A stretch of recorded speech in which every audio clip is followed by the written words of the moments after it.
What's going on, fellas? I've got a 2004 Honda CRV, and I'm going to use it to point out to you the location of the starter fuse as well as the starter relay and give you some troubleshooting steps. So to start with, I'll point out to you the fuse, which is under the hood. Then I'll show you the relay, and I'll show you how to test the circuit as well. So real quick, under the hood here on the driver's side, you're going to lift up this fuse box, and it's going to reveal a 50 amp fuse right there that's screwed in. While you're here, you'll want to just go ahead and check the torque of the Phillips that hold the fuse in there. I have some of these get loose and they can cause some intermittent no start conditions. And I've also seen these main screws get loose as well, and that can cause some funky stuff right there. So go ahead and check the torque, and you can check the fuse by just peering down into it. It's got a little transparent viewing window there, and you can see if it's blown or not. Now, as far as the relay goes, that one is going to be inside the passenger compartment here.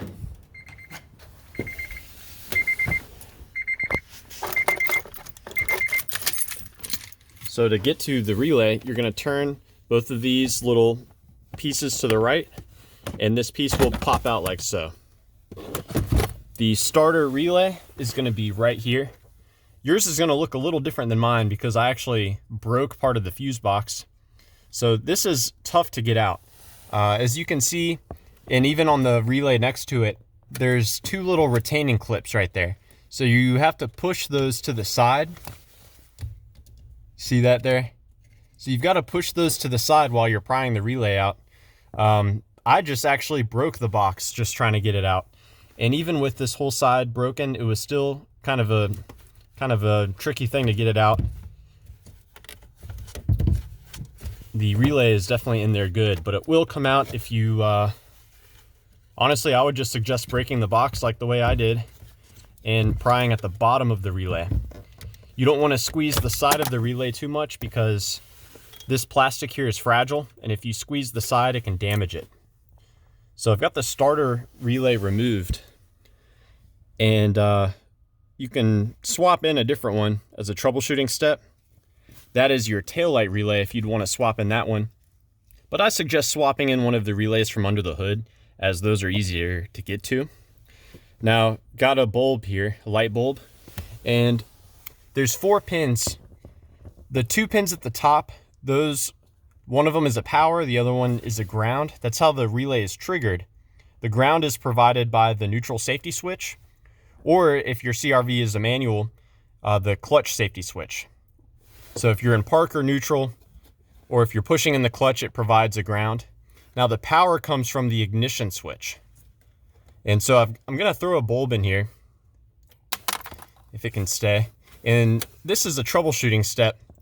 You can throw this in there, and then you can turn the key to the start position. And if that bulb illuminates, then you know that it's receiving both a power and a ground. So you can see there, if I turn the key, the bulb lights up. So I know the neutral safety switch is providing a ground, and I know the ignition switch is working and it's providing a power. So what next? So that tells me this relay should be clicking if it's a good relay. Now when the relay engages, all it does is it connects the bottom 2 pins together. So it provides battery voltage to the starter solenoid, which is on the starter itself. And if you're feeling adventurous, you can touch those 2 together, and that should cause the car to crank. And what I'm going to use is some wire right here. You could also use maybe a paper clip if you had a thick enough one. And I'm just going to have to bend the wire a little bit closer together there. So let's see if that works. Bend it a little bit more.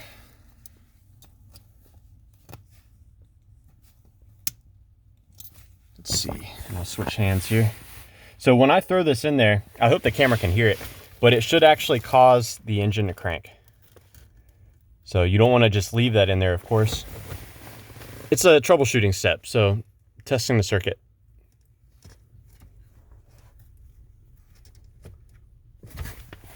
And I believe the key may have to be in the on position for that circuit to be powered.